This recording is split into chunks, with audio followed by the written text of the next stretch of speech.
29 egyo nagikonfaminze tegirimu nti oba kintu kyonna jjajja yandaze kakaadi olwedde guno naye si buli wa 29 nti mufumbo kitegeera muteeka abantu mu mbeera ey'okuwasa olw'empaka naye bwe batuuka eri ng'embeera etabuse oba omuwala akuba omusajja ekikonde temubaayo kitegeera jjajja gyali naye ate abawala tebamwagala mbula okuba yeeronda biki mbw'otwala omuwala n'agamba nedda oyo muleke naye ate abantu abakulu okitegeera eriiso ly'omukulu addugala wewalaba okitegeera so kati bwe mba ntutte ngondi kapini obupini wano kandabe tekaliimu mu nnyini kapini obupini kokka kakugobya anange mukinkoze bata yabasooka okulyako nedda bannange oyagala kolotya nedda maama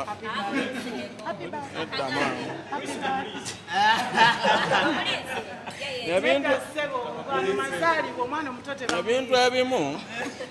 mpozi nga jjajja n'aba talina dikoda naye dikoda bw'enaaba nsasule n'alaba ebintu nga bino biyinza obutamusanyusa naye nga neeyanzizza nedda bannaye ffenna tugabane kane Mary Bato mpadde surprise eno mukulu wa Bitex ankoze bubi mbadde mmanyi tuli ku nsonga za launch nga 29 October ku Freedom City 29 October ku Freedom City wetuli another love bikalubye concert ate kubadde kinze nze nkoze bino bannaye munsanze wano ndi nkutula ddiiro ya ssente nkutula ssente mbadde nkutula ddiiro ya ssente kitegeera obubadi mwe mubonsulamu ate mumala ne mukola ki